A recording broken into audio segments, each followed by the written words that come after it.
Friends, welcome back to my channel. आज इस video में हम क्लास 6 की हिस्ट्री का chapter number 8 vital villages and thriving towns, ठीक है, इसको कवर करते हैं। लास्ट चैप्टर में हमने अशोका के बारे में पढ़ा था, अशोका के धम्म के बारे में, उसकी जो नीतियाँ थी, जो पॉलिसीज़ थी, उसके बारे में हमने पढ़ा।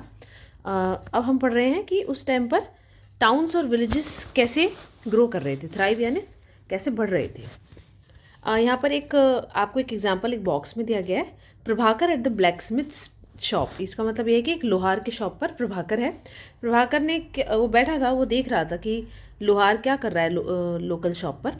एक स्मॉल बेंच पर on the iron tools like axes and sickles were laid out. तो इस तरह के जो औजार होते हैं, ठीक है, जैसे कुल्हाड़ी होती है, सिकल होती है, वो सब वहाँ पर पड़ी हुई थी और वो सेल के लिए रेडी थी। A bright fire was burning, यानी कि बहुत तेज़ आग जल रही थी। And two men were heating and beating metal rods into shape. और दो लोग क्या कर रहे थे, मेटल को पीट पीट कर शेप दे रहे थे। It was very hot and noisy, बहुत ज़्यादा गर्म था, बहुत ज़्यादा शोर आ रहा था। And yet it was fascinating to watch what was happening. लेकिन उनको देखने में, प्रभाकर को क्या था, मज़ा आ रहा था देखने में जो भी हो रहा था। अब है आयरन टूल्स एंड एग्रीकल्चर। इसका क्या रिलेशनशिप है, आयरन टूल्स का एग्रीकल्चर से रिलेशनशिप क्या है। हम क्या करते हैं, use of iron granted for the granted लेते हैं। मतलब कि इसका मतलब है कि अब हम उसके बारे में इतना सोचते नहीं हैं। हमको लगता है कि हाँ आयरन तो है, तो शायद हमेशा से रहा होगा, उसको इतनी इंपॉर्टेंस नहीं देते। लेकिन things made of iron and steel are part of our life, ठीक है, हमारी लाइफ की आज ही पार्ट बन चुकी हैं। जो भी आयरन और स्टील की बनी चीज़ें, इनके बारे में हम ज़्यादा सोचते नहीं हैं, इनको हम अपनी लाइफ का पार्ट मान चुके हैं। और जिस तरह से ऑक्सीजन है, ऑक्सीजन पे हम ध्यान नहीं देते, हवा पर कि हम सांस ले रहे हैं, इस तरीके से क्या है, आयरन और स्टील भी है, ये हमारी लाइफ का एक इम्पॉर्टेंट पार्ट बन चुका है। इसके बारे में, इसके बिना हम अपनी लाइफ को इमेजिन नहीं कर सकते। The use of iron began in the subcontinent, यानी कि इंडिया में या इंडिया के आसपास के क्षेत्रों में आयरन का जो यूज़ है वो 3000 ईयर्स पहले शुरू हुआ। कुछ लार्जेस्ट कलेक्शन आयरन के टूल्स और वेपन्स की जो कहाँ मिली है, मेगालिथिक ब्यूरियल्स से मिली है। मेगालिथिक मतलब जो मेगालिथिक जो एरा था, उसकी जो साइट्स हैं उनमें जो खुदाई की, तो वहाँ पर इस तरह के टूल्स मिले हैं आयरन के।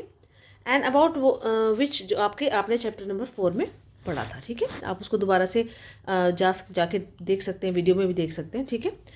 Around 2500 years ago there is evidence for the growing use of iron tools, ठीक है। 2500 साल पहले आयरन टूल्स के यूज़ के ग्रो होने का हमें सबूत मिलता है, हमें एविडेंस मिलता है। दीज इंक्लूडेड, इसमें क्या था, आयरन के कौन कौन से टूल्स थे जो हमको मिले हैं। एक्सिस, जो कि फॉरेस्ट को काटने के लिए यूज़ किया जाता था, और आयरन प्लोशेयर, यानी कि और आयरन का जो हल है वो था। And as well we had seen in chapter 5 the ploughshare was useful for increasing agricultural production. तो प्लोशेयर क्या था, वो एग्रीकल्चरल प्रोडक्शन को इंक्रीज करने के लिए यूज़ किया गया था, क्योंकि वो ज़्यादा सॉलिड था, वो अच्छे से मिट्टी को हटा देता था, यानी कि प्लोइंग अच्छे से कर देता था। और जो बाकी स्टेप्स थे जो प्रोडक्शन को इंक्रीज करने के लिए थे, उसमें से एक है इरिगेशन। इरिगेशन क्या है, जैसे हम पौधों को पानी देते हैं, फसलों में पानी डालते हैं, दैट इज़ कॉल्ड इरिगेशन, ठीक है। तो किंग्स और किंगडम्स जो भी आपने देखे थे वो होते ही नहीं। क्यों नहीं होते, अगर without the support of flourishing villages, अगर उनको विलेजेस का सपोर्ट नहीं मिलता, ठीक है। क्योंकि नए टूल्स और जो सिस्टम है ट्रांसप्लांटेशन का, ठीक है, जो चैप्टर 5 में आपने पढ़ा था, आप देख सकते हैं दोबारा वीडियो में जाकर, वो जब बढ़ गया, प्रोडक्शन उससे बढ़ गया, तो इरिगेशन की भी ज़रूरत पड़ गई, ठीक है, यानी कि पानी देना, जब इतने सारे खेत होंगे, खेती होगी, तो उसमें पानी देने की भी ज़रूरत ज़्यादा पड़ेगी। तो इरिगेशन जो वर्क है जो उस टाइम पर बना, इस टाइम पर उसमें canals, wells, tanks, artificial lakes, ये सब इंक्लूड थी, यानी कि उस टाइम पर ये बनाई गई, इनको बनाया गया जिससे कि ये इरिगेशन में हेल्प कर सके, ठीक है। ये देखिए यहाँ पर एक चार्ट दिया गया है, इस चार्ट में इरिगेशन का जो वर्क था वो किस तरीके से उसने प्रोडक्शन को बढ़ाया, उसका एक प्रोसीजर में, यानी कि पूरा क्रोनोलॉजी दी हुई है। उसमें अगर आप देखेंगे इरिगेशन वर्क की जो कंस्ट्रक्शन की जो स्टेजेस हैं वो मेंशन की गई हैं, ठीक है। बाकी जो स्टेजेस आपको खाली नज़र आ रही हैं, वो आप इनमें से फिल कर सकते हैं, यानी कि आपको स्टेजेस को आइडेंटिफाई करना है, कैसे कैसे क्या क्या हुआ, और उसके बाद आपको उनको फिल कर देना है, ठीक है। अब है who lived in the villages, यानी कि विलेजेस में कौन रहता था।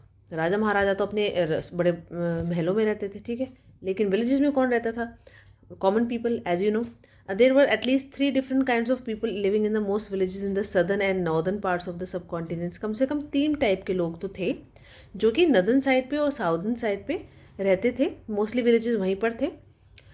तमिल रीजन में क्या था, लार्ज लैंड ओनर्स जिनको वेल्लेलार बोला जाता था, ठीक है। ऑर्डिनरी प्लोमैन को क्या बोला जाता था, उजावर।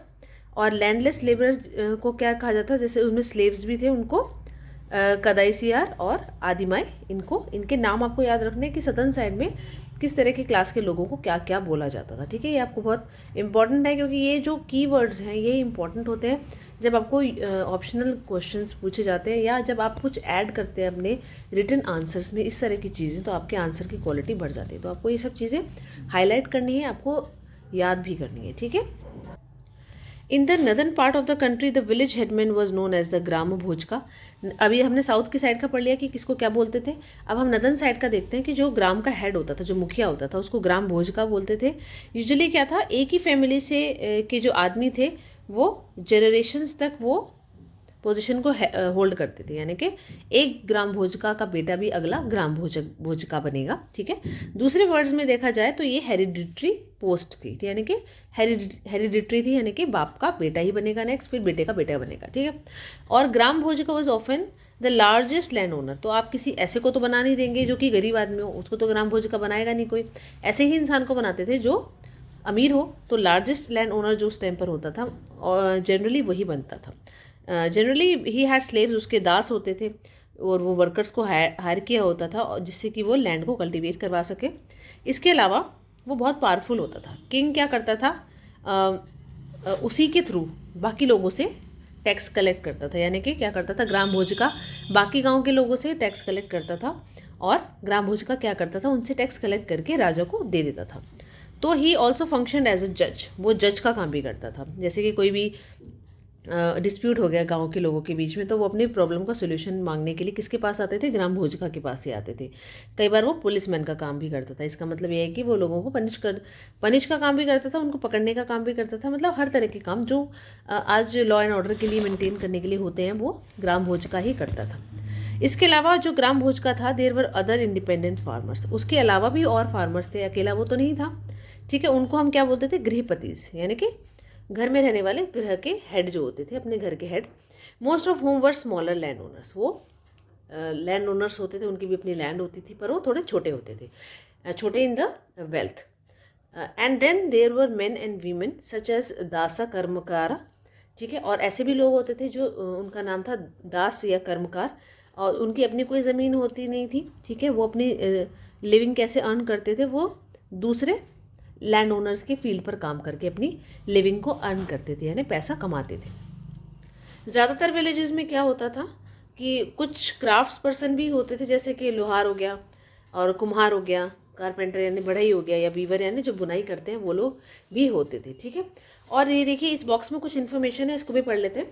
द अर्लीस्ट तमिल कॉम्पोजिशंस, यानी कुछ तमिल कॉम्पोजिशंस, यानी कुछ जो लिटरेचर बना है, जैसे संगम लिटरेचर है जिसको हम बोलते हैं, तमिल लिटरेचर को संगम लिटरेचर बोलते हैं क्योंकि अर्लीस्ट था। इसको कंपोज किया था अराउंड 2300 ईयर्स अगो, पहले ago. These texts were called Sangam. इसको संगम इसलिए कहा जाता था क्योंकि they were suppose to have been compose and compile in assemblies. तो जैसे लोग आपस में इकट्ठे होते हैं ना, ग्रुपिंग करते हैं, तो ग्रुपिंग को संगम बोला जाता है कि कुछ लोग जो जहाँ मिले हैं उसको संगम हुआ है उन लोगों का। तो वो बनाया भी वहीं गया था वो लिटरेचर, कुछ संगम यानी कि कुछ ग्रुपिंग्स हुई थी, असेंबलीज हुई थी, इसलिए उसका नाम संगम लिटरेचर रख दिया गया, ठीक है। Sangam of poet they were held in the city of the Madurai. Madurai city में जो असेंबलीज होती थी वहाँ पर उस लिटरेचर को कंपोज किया गया था, ठीक है। The Tamil term mentioned above are found in Sangam literature. तो ठीक है, जो तमिल जो हमने टर्म यहाँ यूज़ की ना, पिछली हमने बताई कि किसको क्या कहा जाता था, ग्राम भोजका को क्या कहा जाता था, ये जो वेल्लेलार और ये सब हमने पढ़ा, ये सब हमें वर्ड्स कहाँ से मिले, ये संगम लिटरेचर के थ्रू ही हमें मिले, ठीक है। तो इस वीडियो में हम इसका ये फर्स्ट पार्ट कंप्लीट कर चुके हैं, ठीक है। अगले वीडियो में मैं इस चैप्टर का अगला पार्ट कवर करने के लिए वीडियो बनाऊंगी, ठीक है। तो आप बने रहिए इस चैनल पर और सब्सक्राइब करना ना भूलें, लाइक कीजिए, शेयर करना भी ना भूलिए please. Thank you so much. Hello students, welcome back to my channel. पिछले वीडियो में हमने क्लास 6 के चैप्टर नंबर हिस्ट्री का चैप्टर नंबर 8 स्टार्ट किया था। अब हम इसको कंटिन्यू कर रहे हैं वीडियो नंबर 2 में। यहाँ से स्टार्ट करते हैं फाइंडिंग आउट अबाउट सिटीज़। ठीक है, स्टोरीज ट्रैवलर्स, यानी सिटीज़ के बारे में हमें कैसे पता चला कि कहाँ पर कौन सी सिटी थी, कैसे लोग रहते थे, उसके बारे में हमें पता कैसे चला। स्कल्पचर, आर्कियोलॉजी, ये सब हमारे मेथड्स हैं जिसके थ्रू हमको पता चला कि सिटीज़ के एग्जिस्टेंस के बारे में, उनके लिविंग स्टाइल के बारे में, और वो उनका आर्किटेक्चर कैसा था, वो सब चीज़ें हमें सिटीज़ के बारे में जितनी भी इन्फॉर्मेशन होती है वो हमें इनके थ्रू पता चली। ठीक है, तो हम इसको थोड़ा सा इन्फॉर्मेटिवली पढ़ लेते हैं। You may have heard of the Jatakas. ठीक है, जातकास क्या थी? कहानियाँ थी। ठीक है, these were stories that were probably compose by ordinary people. जो लोग अपने आप, ऑर्डिनरी लोग आपस में कहानियाँ बोलते थे एक दूसरे को सुनाने के लिए, बच्चों को सुनाने के लिए, उनको जातकास बोला जाता था। और देन रिटन डाउन, पहले उनको बोला गया, बनाया गया, फिर उनको लिखा गया, और फिर बुद्धिस्ट मॉन्क्स ने उन्हें प्रिजर्व किया, यानी उनको बचा कर रखा, संभाल कर रखा। Here is a part of जातका स्टोरी। यहाँ पर एक स्टोरी दी गई है, ठीक है, वो भी जातका स्टोरी है, जो कि आपको बताती है how a poor man gradually became rich, कि एक गरीब आदमी कैसे धीरे धीरे अमीर बन गया। आप इसको पढ़ सकते हैं खुद भी।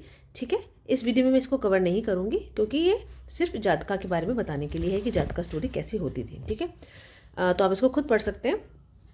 We can use other kinds of evidence to find out about life of in some of these early cities.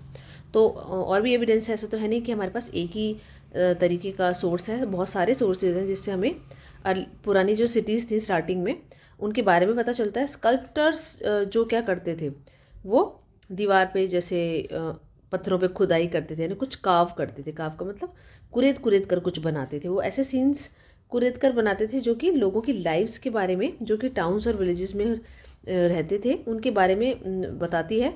As well as in the forest, और फॉरेस्ट में रहने वाले लोगों की लाइफ के बारे में भी कुछ इन्फॉर्मेशन हमें देती है। Many of these sculptors were used to decorate railings, pillars and gateways of buildings that were visited by the people. ठीक है, तो ये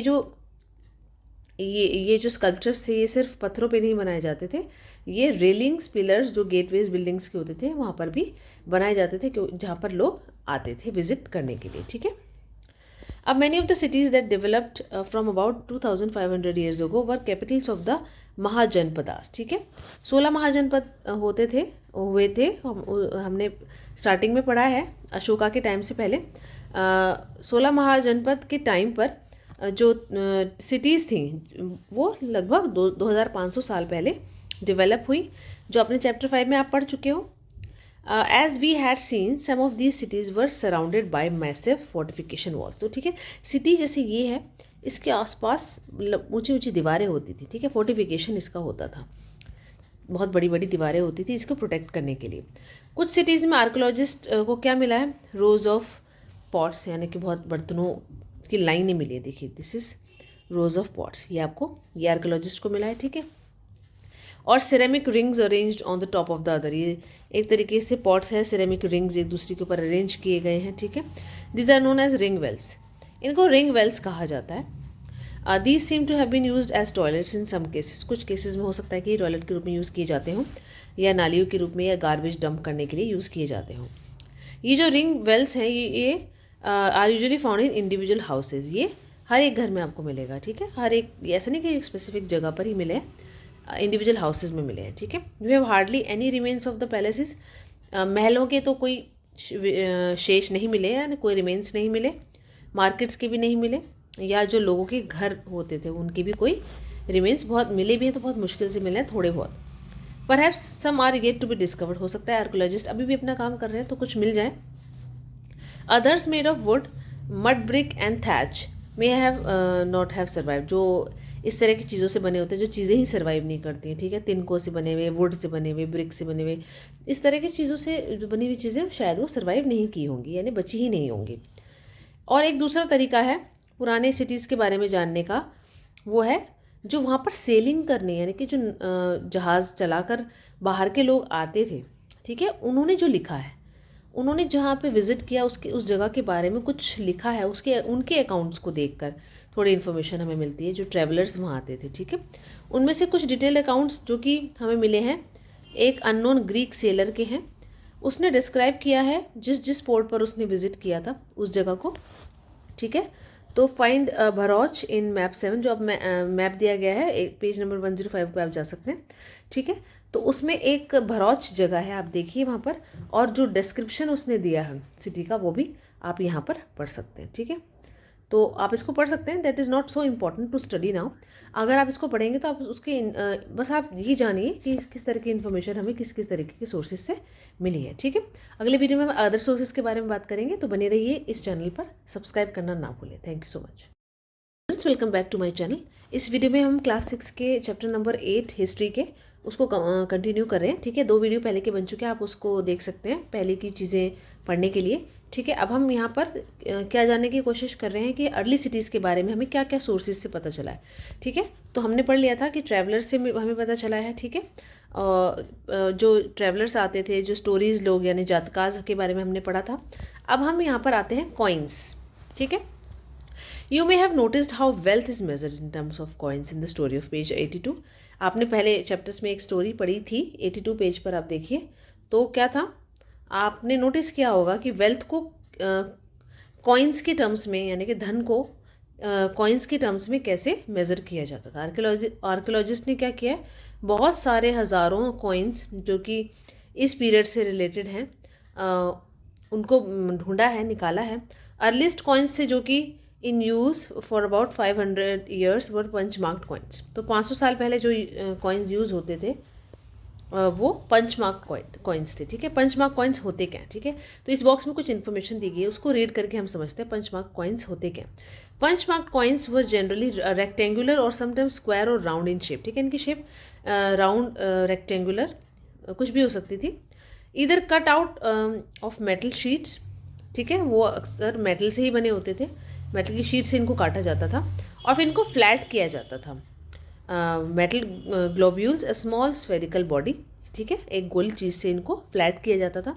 फिर ये जो कॉइन्स थे were not inscribed but were stamped by the symbol. इनको ऐसे कुरेद कर कुछ नहीं बनाया है इन्होंने, इसके ऊपर इस पर स्टैम्प मारी गई है, ठीक है, जैसे स्टैम्प लगाते हैं ना, यूजिंग डाइज एंड पंचेस। जिस तरह से डाइज आज होती है ना, कपड़े की डाई होती है, किसी भी चीज़ की डाई होती है। डाई का मतलब होता है कि कुछ पहले से बनी हुई कुछ फॉर्मेशन होती है, उसके अंदर कुछ भर के या हम उसको ठप्पा सा लगाते हैं, ठीक है, स्टैम्प लगाते हैं, ठीक है। तो उस तरह के पंच करके किया जाता है इसे, hence they are called punch mark coins. इसलिए इनको पंच मार्क कॉइन्स बोला जाता है, क्योंकि इनको पंच करके इनके डिज़ाइन बनाए जाते हैं, ये जो आपको दिख रहे हैं। तो these coins are found over most part of the subcontinent and remain in circulation till the early centuries CE, ठीक है। तो ये सब कॉन्टिनेंट के, यानी कि इंडिया सब कॉन्टिनेंट मतलब है इंडिया और उसके आसपास के जो कंट्रीज़ है वहाँ हर जगह मिले हैं, ठीक है। और ये सर्कुलेशन में रहे थे, यानी को यूज़ किया जाता था, ठीक है, कई 100 सालों तक, ठीक है। अब है cities with many functions. Very often a single town was important for a variety of reason. एक टाउन काफ़ी सारे रीजन्स की वजह से इम्पॉर्टेंट होता था। अब आप let's look at the example of Mathura. Map 7 page number 105 पर आप जाकर देखिए, वहाँ पर मथुरा को लोकेट कीजिए। उसमें क्या था, Mathura has been an important settlement for more than 2500 years ago, ठीक है। 2500 साल से भी ज़्यादा टाइम से वो एग्जिस्टेंस में रहा है, बहुत इंपॉर्टेंट जगह रही है। It was important because it was located at the crossroads of 2 major routes of travel and trade. यानी कि जैसे यहाँ से कोई आ रहा है, यहाँ से कोई आ रहा है, बीच में मथुरा पड़ रहा है, ठीक है, 2 जगह से कोई आ रहा है तो बीच में मथुरा पड़ रहा है, तो ट्रैवल और ट्रेड के लिए बीच में यहाँ से होकर गुजरना ही पड़ेगा। तो इसलिए वो जगह अपने आप ही इंपॉर्टेंट हो जाती है, ठीक है। वहाँ लोग ठहरेंगे, वहाँ पे लोग बेचेंगे अपने सामान को या कुछ खरीदेंगे, तो वैसे ही वहाँ पर कुछ ना कुछ ट्रेड वगैरह चलता रहेगा, तो वहाँ सिटीज़ डेवलप होना ऑब्वियस है। From the north west to the east and from north to south, ठीक है। तो ये दिशाएं हैं, इस दिशा से यहाँ तक लोग आते थे, ट्रेवल करते थे, ट्रेड करते थे। There were fortification around the city. इस सिटी के चारों ओर फोर्टिफिकेशन यानी ऊंची ऊंची दीवारें बनी हुई थी, ठीक है। सेवरल श्राइन्स, बहुत सारे तीर्थ स्थान भी यहाँ पर है, आपको पता है भगवान कृष्ण की जगह है ये। And farmers herders from adjoining areas provided food for people in the city, ठीक है। इसके एरिया के पास जितने भी फार्मर्स वगैरह जो हर्डर्स रहते थे, जो जानवरों को चराते थे, वो क्या करते थे, यहाँ के लोगों को फूड प्रोवाइड करवाते थे।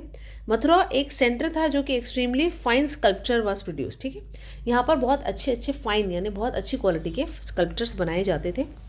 2000 साल पहले तक जो था मथुरा सेकंड कैपिटल बन गया कुषाणों की, about home you will be reading in chapter 9, ठीक है। इसके बारे में डिटेल में तब पढ़ेंगे। मथुरा क्या था, एक रिलीजियस सेंटर था। देयर वॉज बुद्धिस्ट मोनेस्ट्रीज, जैना shrines and it was an important centre of worship of Krishna, ठीक है। That is all of us know, ठीक है, कि हम जानते हैं मथुरा को कृष्ण के ही नाम से। सेवरल इंस्क्रिप्शन ऑन सरफेसेस, बहुत सारे जो इंस्क्रिप्शन है, जो स्टोन की जो स्लैब्स हैं, ठीक है, और जो स्टैचूज़ हैं उस पर जो इंस्क्रिप्शंस लिखी हुई हैं वो मथुरा में मिली हैं। और जनरली ये जो शॉर्ट इंस्क्रिप्शंस हैं और रिकॉर्डिंग गिफ्ट्स में made by men and sometimes women to monasteries, यानी कि उसमें क्या चीज़ है, इंस्क्रिप्शंस में क्या लिखा है कि किसने किसको क्या चीज़ दान में दी। जैसे आज भी हम कहीं जाते हैं तो कहीं कुछ स्टैचूज टाइप बने होते हैं या कुछ रूम बना होता है, तो उसमें लिखा होता है ना कि किस मैन या वीमेन ने किसने ये दान दिया है, कितनी चीज़ें दान दी हैं यहाँ पर, वो सब चीज़ों के बारे में इंफॉर्मेशन होती थी। These were made by Kings and queen's, officers, merchants, crafts person who lived in the city, ठीक है। वही लोग बनवाते थे जो इस सिटीज़ में रहते थे। जैसे एग्जांपल के लिए देखिए, इंस्क्रिप्शन जो मथुरा के हैं वो गोल्ड स्मिथ्स को मेंशन करते हैं, ब्लैक स्मिथ को, weaver, basket makers, garland makers, perfumers, जो इस तरह के जो काम करते थे, ठीक है, उनके बारे में बताते हैं वहाँ के इंस्क्रिप्शंस। तो ठीक है, इस वीडियो में हमने कॉइन्स और इंस्क्रिप्शंस के बारे में जाना। ये एक सोर्सेज थे सिटीज़ के बारे में हमको इन्फॉर्मेशन देने के लिए। अगले वीडियो में हम पढ़ेंगे क्राफ्ट्स और क्राफ्ट्स पर्सन के बारे में, ठीक है। तो बने रहिए इस चैनल पर, सब्सक्राइब करना ना भूलें, शेयर और लाइक करना भी बिल्कुल ना भूलें। Thank you so much friends, welcome back to my channel. तो कंटिन्यू करते हैं चैप्टर नंबर 8 साइंस का, सॉरी SST का, हिस्ट्री का, क्लास 6 का, ठीक है। उसमें हमने क्या पढ़ा था कि अर्ली सिटीज़ जो थी वो उसके बारे में जो इन्फॉर्मेशन हमें कहाँ से मिली है, ठीक है। तो हमने बहुत सारी चीज़ें, बहुत सारे सोर्सेज के बारे में पढ़ा था। अब हम पढ़ते हैं क्राफ्ट्स एंड क्राफ्ट पर्सनस के बारे में। हमें कुछ आर्कोलॉजिकल एविडेंस मिले हैं क्राफ्ट्स के, उसमें किस तरह की क्राफ्ट्स के बारे में पता चला है। बहुत अच्छी जो बर्तन बनाने की कला होती है, फाइन पॉटरी, जिसको नदन ब्लैक पॉलिश यानी NBPW शॉर्ट में हम बोलते हैं, ठीक है। It gets its name from the fact that is generally found in the northern part of the subcontinent, ठीक है। अब नदन नाम है इसके नाम में, इसका मतलब ये है कि हमारे सबकॉन्टिनेंट के नदन पार्ट से हमको मिलते हैं। Remember that of archaeological evidence from for many crafts may have not been survive. तो बहुत सारे जो आपको पता है कि with the course of time बहुत सारी एक्टिविटीज़ ऐसी होती है नेचुरल भी, तो उसकी वजह से जो कुछ इन्फॉर्मेशन या कुछ एविडेंसेस होते हैं वो लॉस्ट हो जाते हैं या वो डैमेज हो जाते हैं, तो हमको नहीं मिल पाते। तो आपको ये बात ध्यान रखनी है। We know from text that the manufacture of cloth was important. तो हमें जो टेक्स्ट मिला है, जो भी हमको अवेलेबल है, उससे हमें ये पता चला है कि जो क्लॉथ था यानी कपड़ा था, उसकी मैन्युफैक्चरिंग बहुत होती थी, बहुत इंपॉर्टेंट था। There were famous centres such as Varanasi in the north, Madurai in the south, और ठीक है, ये दोनों सेंटर नॉर्थ और साउथ के हैं। मैन एंड वीमेन क्या करते थे, इन दोनों सेंटर्स में काम करते थे। कुछ क्राफ्ट पर्सन थे जो और मर्चेंट्स थे, अब उन्होंने एसोसिएशंस बना ली थी। जैसे ग्रुप्स कहते हैं ना, कि हम एक ग्रुप में काम करेंगे। जैसे सारे जो कपड़े बनाने वालों का एक ग्रुप है, बास्केट बनाने वालों का एक ग्रुप है, या कुछ किसी और टाइप की जो क्राफ्ट है उसको बनाने वाला एक अलग ग्रुप है। इनको श्रेणीज बोला जाता था। जो ये श्रेणी आपको नाम रखना है, the associations of the craft person is known as shrenis. तो ये जो श्रेणीज थी क्राफ्ट पर्सन की, वो ट्रेनिंग देती थी, रॉ मटेरियल प्रोवाइड करवाती थी, और जो फिनिश प्रोडक्ट जो वो बना लेते थे सारे आर्टिसंस, उसको डिस्ट्रीब्यूट भी करवाती थी, ठीक है। यानी कि एक तरीके की जो आपकी ग्रुपिंग है, यानी कि आपका एक एसोसिएशन, एक आपका एक इंस्टीट्यूट टाइप से बन गया है जो आपके ही हितों के लिए काम करेगा, ठीक है। आपके ही टाइप के काम वहाँ होंगे और आपको हेल्प भी करेगा, आप प्रोडक्शन करें, उसको सेल भी कर पाए। तो ये जो श्रेणीज थी वो मर्चेंट्स की, वो ट्रेड को ऑर्गेनाइज करवाती थी। जिस तरीके से ट्रेड फेयर भी लगता है ना हमारा, तो एक तरह का ट्रेड फेयर टाइप से भी ऑर्गेनाइज करवाती थी। श्रेणीज क्या करती थी, ऑल्सो सर्व्ड एज बैंक्स, वो मतलब लोगों को लोन्स भी देती थी। जैसे बैंक्स का आज ये काम होता है, लोगों के पैसे भी रखती थी, लोन्स देती थी। शायद रखती थी, मुझे नहीं पता, क्योंकि शायद उस टाइम पे इम्पॉसिबल था, लोग इतना आगे तक कि वो नहीं करते होंगे, लेकिन हाँ, लोन देने का काम वो ज़रूर करती थी। Where rich man and women deposited money, हाँ यहाँ लिखा हुआ है देखिए कि रिच मैन मतलब अब नॉर्मल लोग तो पैसे नहीं जमा कराएंगे, उनके पास तो सिर्फ थोड़ी मोड़ी सेविंग होती होगी, लेकिन रिच मैन और वीमेन क्या करते थे, वो अपनी मनी को डिपॉजिट करवाते थे। दिस वॉज इन्वेस्टेड, फिर इसको इन्वेस्ट भी करवाते थे और उनको इंटरेस्ट भी मिलता था। जैसे आज भी मिलता है बैंक में interest, use to support religious institution, जो और फिर क्या करते थे, या तो इंटरेस्ट को वो ले लेते थे, उनको वापस दे दिया जाता था, या कुछ रिलीजियस काम होते थे या रिलीजियस इंस्टीट्यूशन, मंदिर मस्जिद वगैरह हैं या मोनेस्ट्रीज हैं, उनको सपोर्ट करने के लिए वो दान में दे दिया करते थे। ठीक है, ये उनकी अपनी मर्जी पर डिपेंड करेगा। तो इस वीडियो में इतना ही है। अब ये जो लास्ट है अरिकमेडु, इसके बारे में हम नेक्स्ट वीडियो में पढ़ते हैं और इस चैप्टर को ख़त्म करते हैं। तो बने रहिए इस चैनल पर, सब्सक्राइब करिए, शेयर और लाइक ज़रूर करिए। Thank you so much. Hello students, इस वीडियो में हम कंप्लीट करते हैं क्लास 6 के हिस्ट्री के चैप्टर नंबर 8 को। तो अब हम पढ़ते हैं अरिकमेडु के बारे में। अरिकमेडु क्या है? सदर्न इंडिया का एक इम्पॉर्टेंट सिटी है। अरिकमेडु को आप मैप में देख सकते हैं पेज नंबर 105 में, और जो ये जो बॉक्स में रोम के बारे में दिया गया, इसको भी हम बाद में पढ़ते हैं। ठीक है, फिलहाल क्या है, बिटवीन 2200 और 1900 ईयर्स अगो अरिकमेडु क्या था? एक कोस्टल सेटलमेंट था, यानी कि समुद्र तट के पास ये जगह थी, जहाँ पर शिप्स क्या करते थे, अपने सामान को दूर दूर जगह से जो सामान लेकर आते थे उसे उतारते थे। अब मासिव ब्रिक स्ट्रक्चर, एक बहुत बड़ा ब्रिक का मतलब ईंटों से बना हुआ एक स्ट्रक्चर था, जो शायद उनका गोदाम था, वो भी मिला है साइड से।